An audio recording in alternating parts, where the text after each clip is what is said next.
Good afternoon, everybody, and welcome to the Wheeler Centre Text in the City programme. My name's Jenny Niven. I'm the programme manager at Melbourne Writers Festival, which the offices of which are just actually directly below where you're sitting. With me today is Louise Swinn. She's the editorial director of Sleepers Publishing, and the two of us today are going to talk about Steven Amsterdam's Things We Didn't See Coming. Can I just ask how many people in the audience have already read the text? Oh, everyone. Wow, great. That's even better, because Lou and I were just chatting about how nice it is in these sessions to have a little bit of you in there as well. So we will have time at the end for Q&A, but if you do just want to comment or chip in or be involved in the discussion as we go, then please feel very free to say that, to do that. We don't often say that at events like this, but I think in this particular forum it is really interesting to hear what your opinions are and what you think of the text. So please feel free to chip in. All right. Well, Things We Didn't See Coming. Lou was one of the team who picked up the book to publish it in the first place. So perhaps you could start by giving us a little bit of a background on how Steven and the book came to you at Sleepers. Okay, well, we publish an annual book of short stories, and Steven had submitted a couple of stories to us in a couple of consecutive years, which we had absolutely loved and published in our book, which is called The Sleeper's Almanac. And I think just when we were bringing out the second almanac, I could see something about those two stories, two of which are chapters in Things We Didn't See Coming. And I could see some kind of link between them, and I asked Steven whether or not he had anything up his sleeve. And he said, I am actually kind of putting together a book, so can I send it to you? And I sort of went, yes. And then I think at first when he'd started writing the book, he hadn't really known what it was going to be. He hadn't set out, and some authors sort of plot out their books from start to finish on post-it notes all around their house. But I think Steven had just kind of started with little ideas and little concepts and a character and started working from there. So he was as surprised as anybody, I think, that he had a book, and brought it to us, and I kind of read it in a very short time frame and phoned him up and asked him if we could have that book. And I remember he just kind of didn't really believe what I was talking about. He didn't really think of himself as a writer particularly, I think. And really? Yeah. Can I ask, you might not be able to tell me, but which of the chapters had appeared as short stories first? Yeah, it's actually what is now the second chapter and the last chapter that we'd published. And the narrator is unnamed, as he is in the book. So there was no reason particularly why they had to be the same person, but I felt as though they were the same person, and they just had an incredible effect on me, and the book didn't disappoint as a whole. It was quite the opposite. It was everything that we could have hoped for. Right. So did he write the different sections then out of chronology? Did different bits come? Yeah. Isn't that amazing? Yeah, I think to some extent. I think some of them were written chronologically and some weren't. Yeah. Huh. Okay. Yeah. We discussed it just a little bit before Lou and I came on stage. We were talking about different ways of reading this novel, and both of us were fairly strongly of the opinion that there's very, very many different approaches to the book, and it should be an individual journey, I think, for everybody who does reach it. And I'm putting Lou a bit on the spot, asking her to make judgments and classifications about things we didn't see coming, because often that is something that happens to a book after it's published, and it's once it gets out into the wider world and is critiqued or reviewed or serialised or whatever that happens next, often the judgment comes later and doesn't necessarily come from the author or the publisher in the first place. Would you agree with that, Lou? Yeah, well, I mean, I guess that we're a really, really small publishing house. There's just two of us, and so we feel a lot of ownership over these works. So there's the artist who is the author, but we also kind of feel partly like the artists too. We're very, very protective of our books, and we love them dearly. We don't put out books that we don't love with all our hearts. And I think that there's a certain extent, if you believe that books are kind of some kind of magic, that you feel as though when you have to explain them, it's a little bit like asking the magicians to kind of show you how they're doing their tricks. I think that's what it's like for Steven, who's the author. Obviously, I don't have the ownership that he has. It's his work of genius. But I do have such a strong, very sensitive thing about this book. And when you're confronted with the VCE notes that kind of ask you to, well, they sort of say in words things that we... they make finite things that you kind of otherwise leaving out possibilities of interpretation, and that can place a real challenge on you. I mean, I feel it. I can only imagine it must be much, much harder for Steven and for other authors who are asked to kind of explain there. But if I'm being obtuse, it's not intentional, I promise. It's just that sometimes my reading of it is going to be absolutely no better or more right, if there's such a thing, than yours in any way. So I'm not trying to not help. But do please, ask questions if you've got any along the way, if I'm not being helpful in answering things. As an example of that, let's talk about what genre this book might fit under. In the VCA notes, it lists it sometimes, or it opens the question to whether the book is science fiction, speculative fiction. If it is any sort of genre fiction, how would you respond to that idea? Well, that's interesting on that count, because science fiction and spec fiction are probably genres I would keep away from, generally speaking, as a reader.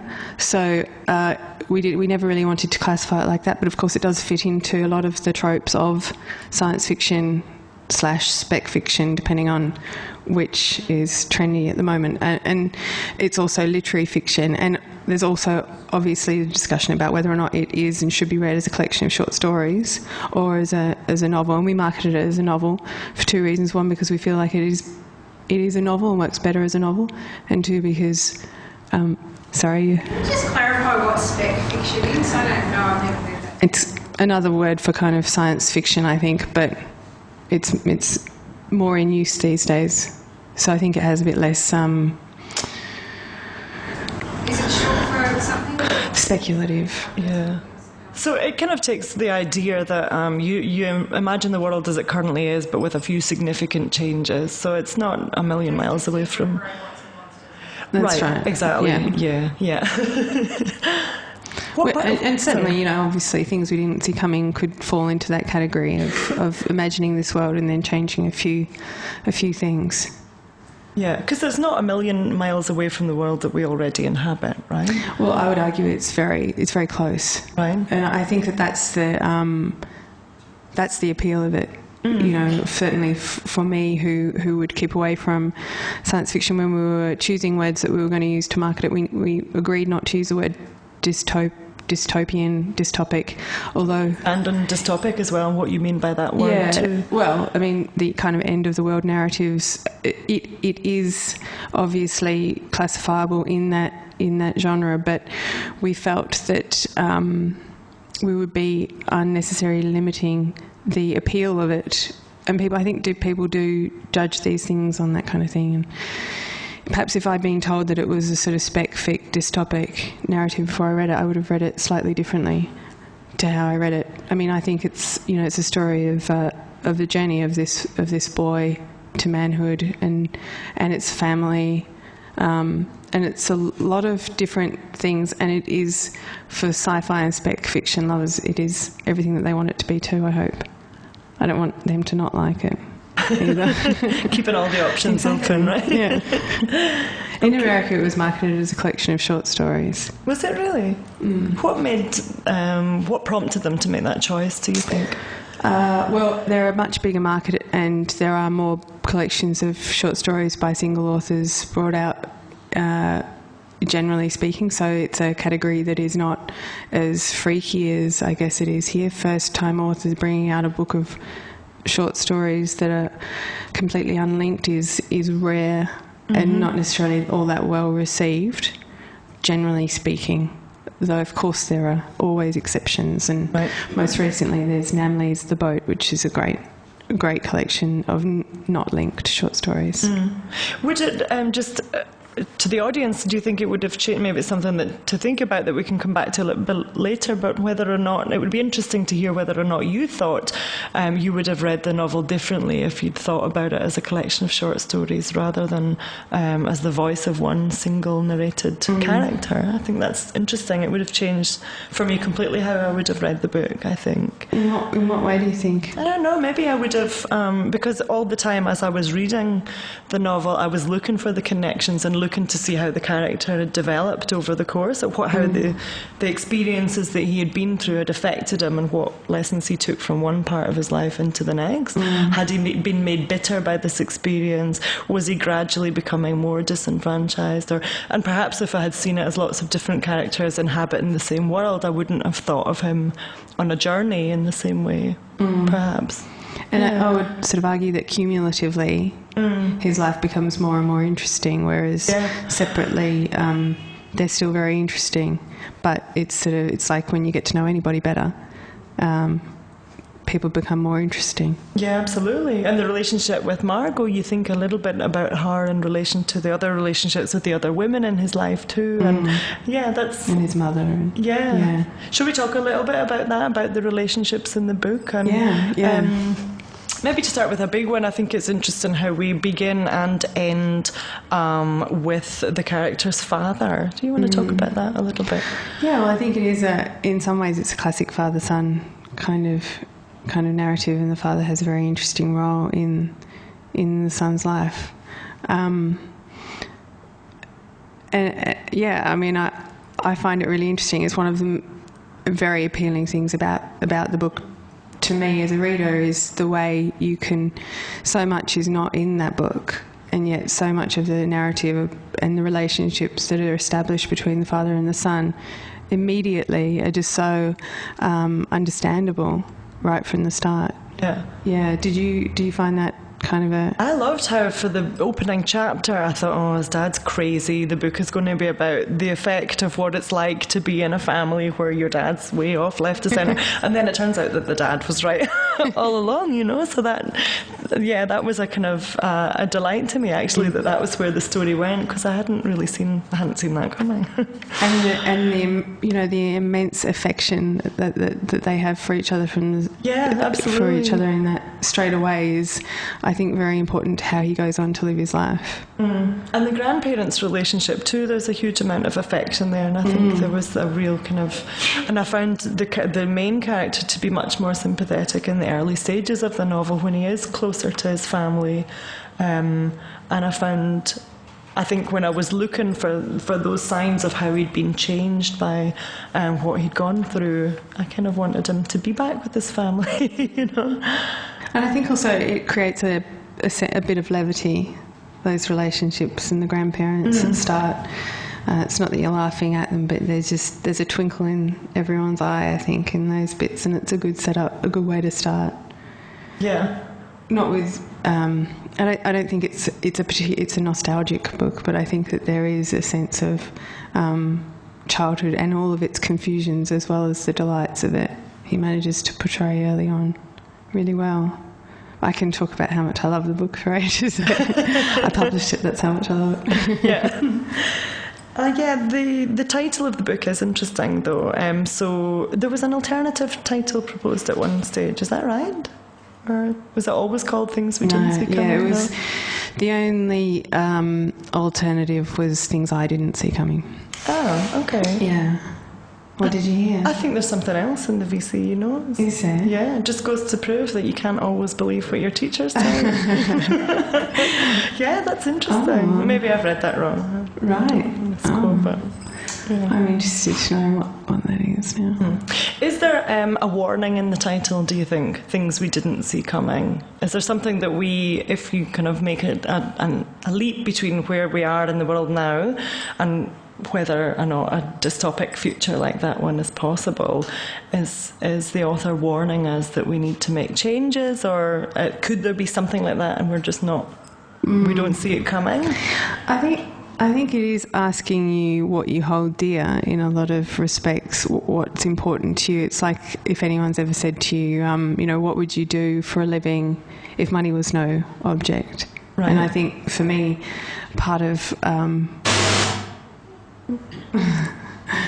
some higher being, I think that, for me, things we didn't see coming is kind of always that... that I guess the recognition that there are possibly things. It's dance like nobody's watching. It's all that kind of those cliched kind of things. To me, it's asking you to always assume that your life could be turned upside down. What is it that really, if you couldn't see anything else, all these possible tragedies coming, then what is it that you hold dear, and how do you go about protecting and proving and showing that you do hold those dear, and what do you keep? What do you keep for yourself? What do you protect? And what do you give? What doesn't go? What does go? And how do you value people? And how do you value yourself? And how do you value your life? Given all of that and the fact that you can never know. And for, I guess, Stephen's personal history is incredibly interesting, and I'm not in a position to talk about that, but he's a fascinating person who comes from a fascinating background. His history, as a lot of people do, and I think that his experience of the world is that sometimes you don't know what's going to be around the corner, and you have to not take things for granted, and you do have to value what you hold dear, and value is such a difficult word, but how do you find ways of valuing that? Yeah. One of the other things that I found interesting, I'm sorry to keep harping on about the journey of the character, but one of the things that I found quite satisfying as well about the novel is that it wasn't neatly wrapped up at the end. He hadn't learned his lesson, as far as I could see. I suppose two parts of that question. One, as a publisher, did you in any way feel obliged to explore that question? Did you feel that perhaps readers would want more of a sense of resolution?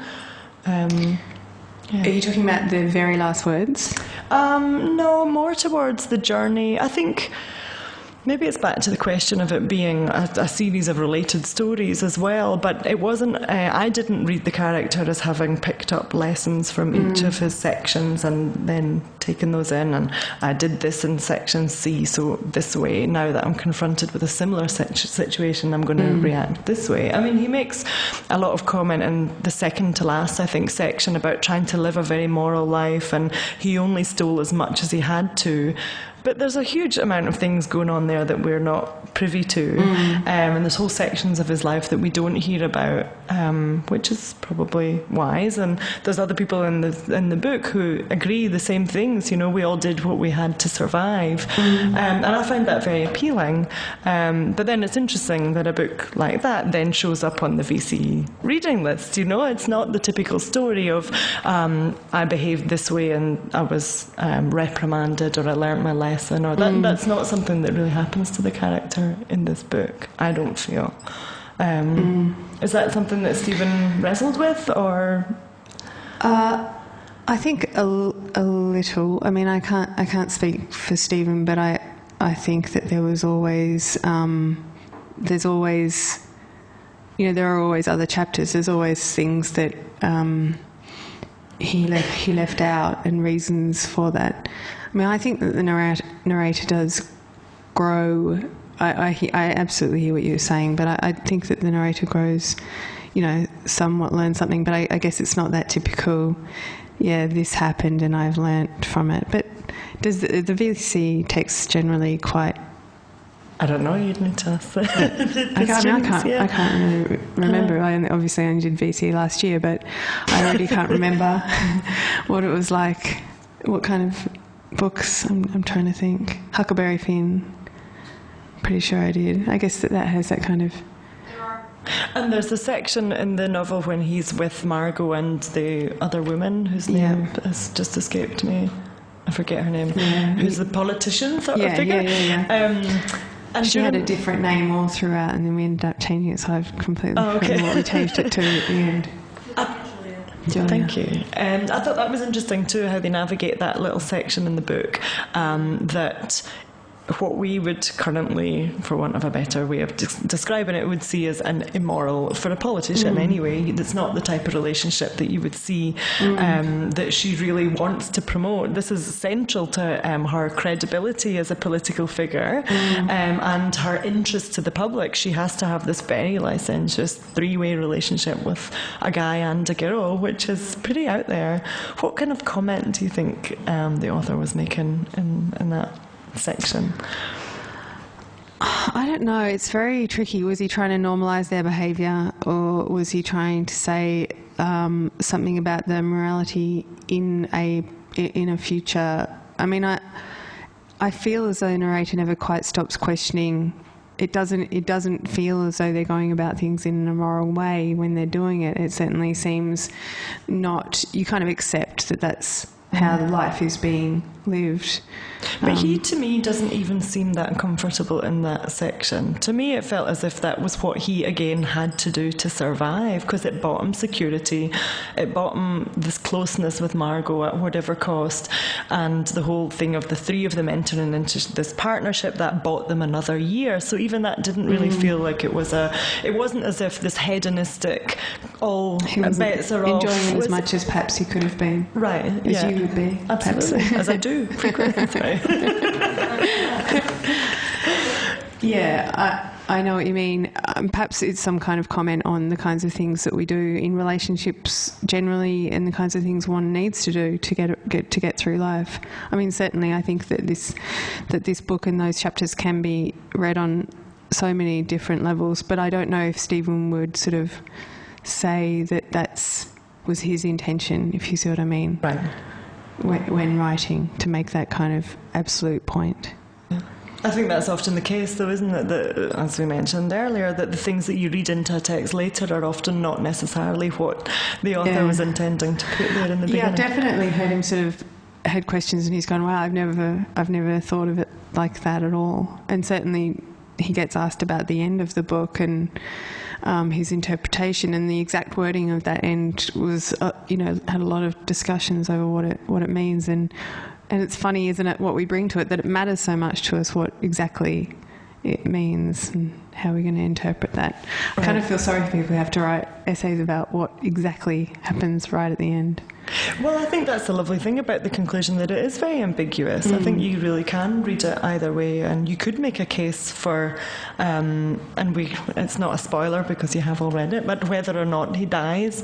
And what death in this context kind of means, right. Even. Yeah, can you expand on that a little bit? Well, it's a future where so much is, so difficult to, who knows what he could be going on into. Not that I think that there's a sequel. I think he's going to. Can I ask you what your feeling was, though, when you read it? Did you think he died? Or? When I first read it, it was slightly different to how it is now.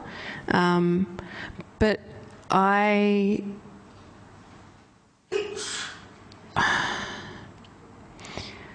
think it's too difficult.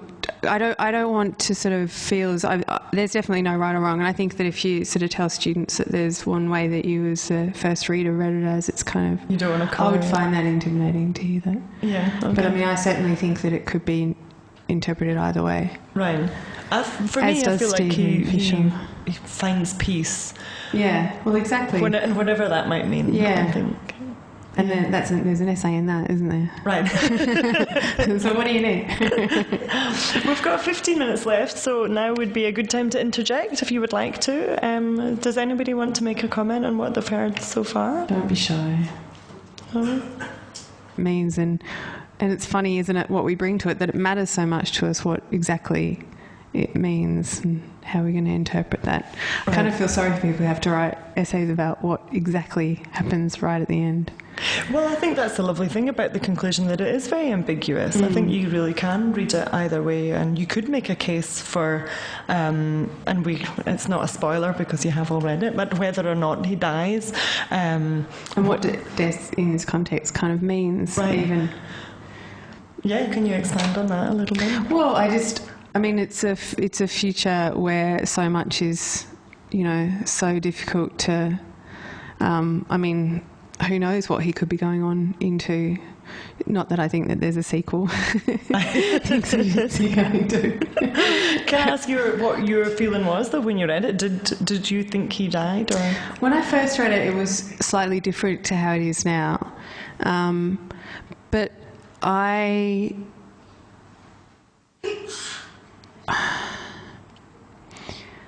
think it's too difficult. I don't want to sort of feel as there's definitely no right or wrong, and I think that if you sort of tell students that there's one way that you as the first reader read it as, it's kind of, you don't want to I would find that intimidating to you. That okay. But I certainly think that it could be interpreted either way. Right.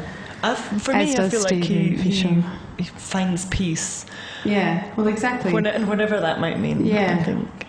And then there's an essay in that, isn't there? Right. So what do you need? We've got 15 minutes left, so now would be a good time to interject if you would like to. Does anybody want to make a comment on what they've heard so far? Don't be shy. I just have a question about the setting of the novel.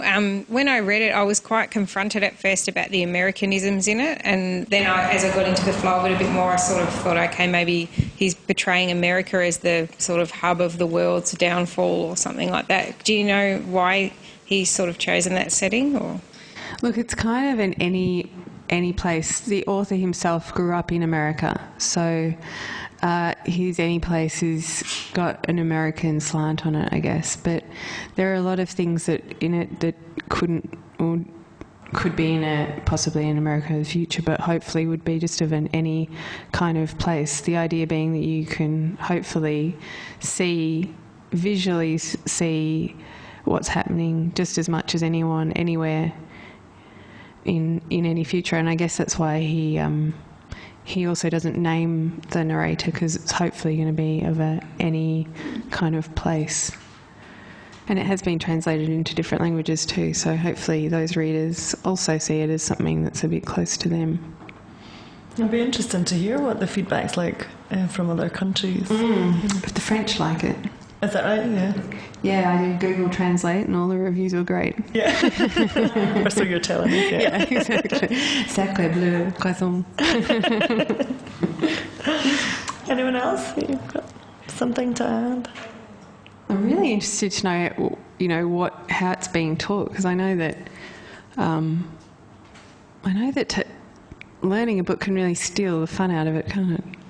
I so hope that doesn't happen for this gorgeous baby.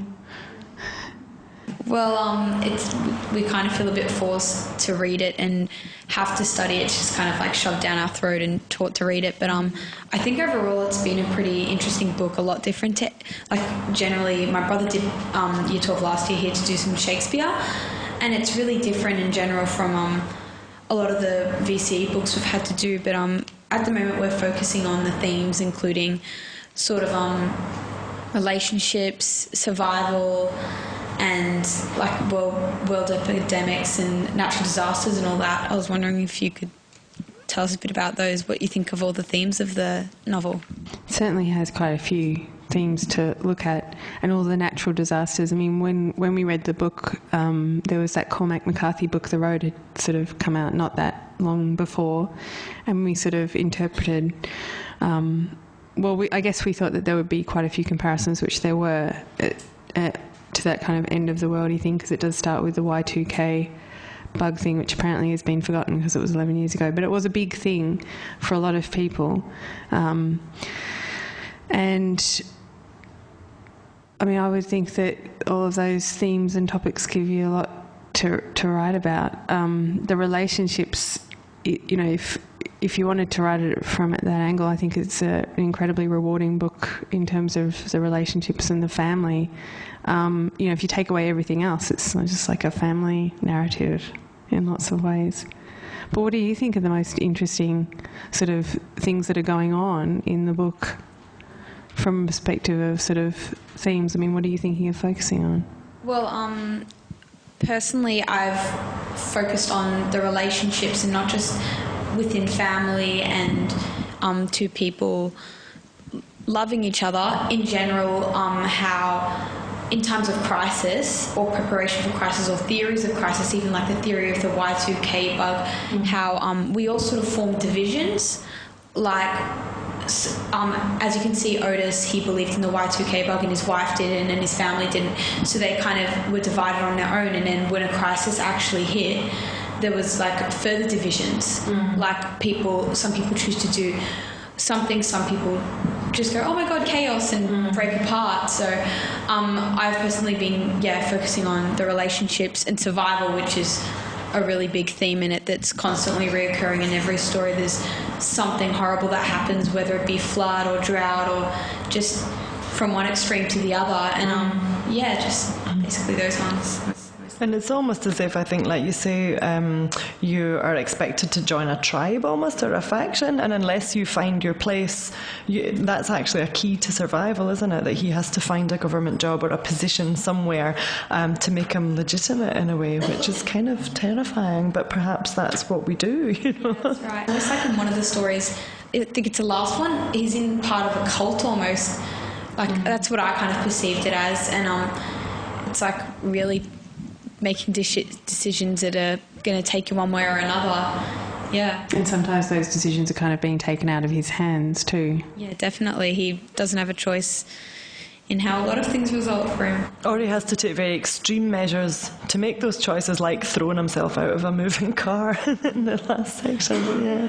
It does show that he does have a lot of control, I guess. Like, he's always in control of the situation. I mean, it must be really interesting, though, I guess, because the premise is from that Y2K. For people studying for whom the Y2K bug was when you were... like 10 years old? 7. Yeah, like 7. 7. Is it something that you remember? I hardly have a memory of it. I remember my friend's uncle was like all hectic about it. He had a Millennium room things with all the supplies, but We all know somebody who went out and bought huge quantities of bottles like of water canned food and all that, and that was a bit shocking. And I was just like, wow, why is he doing that? Why is the world going to end? What? It just seemed a bit silly to me, and look, I was a bit paranoid. But I hardly have any memories of it. And yet that was, obviously only more than a decade ago. But it's like constantly seems to be the end of the world. Like, I think that's exactly right. And there was so much in the last 100 years. So much has happened, and obviously the Holocaust for a whole race of people. Not that that's what this book is about, of course. But I'm saying that there's the end of the world is often nigh. In the 1950s there was nuclear. And there's always something around the corner, and I guess it is some kind of comment on that. But also, as you say, it was so long ago, and it was 11 years ago, and that's how quickly we do forget. So I guess that's why these books... I think one of the reasons that it strikes such a chord, though, as well, is that one of the very real feeling possible disasters about the book is the environmental catastrophe aspect. And I found the title there to be really resonant, that idea that there's things afoot that we are almost choosing to be willfully blind about, things we didn't see coming. Well, we kind of should, and I think it's interesting that you're studying the book from an environmental perspective as well, because all of these plagues are and we stop being able to get what we want from the land, and that all becomes a bit perverse in a lot of ways. And I think that's another reason that it feels a very credible story, because those things do not seem all that science fiction. With the sweltering heat and the floods and all of the different... and the diseases and the flus and all of that sort of thing too. It's pretty scary. Pretty nice. Higher level students are going to be expected to discuss the composition of the novel, narration choices, the fact that it is really short stories in the end. So I was wondering if you could make a comment on the actual construction of the novel. What kind of comment? Your general feeling about it, what you thought the narration choice was about, and the fact that it ended up being short stories, simply because incorporating that into the essay raises their response so much, rather than just talking about language choices and themes. Sorry, say that again. Can you? The choice to make it short stories rather than a novel, and also the choice of the narration, third person versus second person versus first person, is a huge thing in writing essays. And I was just wondering if you had any perspective on his choices there and why he had made those choices. I suppose with the question about the short story versus novel, I think what Lou was saying was that in Australia it's published as a novel, whereas in the US it's published as short stories, which I think illustrates beautifully how it's really up to the reader to make a choice about that, or the marketers in a way, and it perhaps wasn't something that Steven was as cognizant of as he wrote the book. Is that and I think that the choice of the third.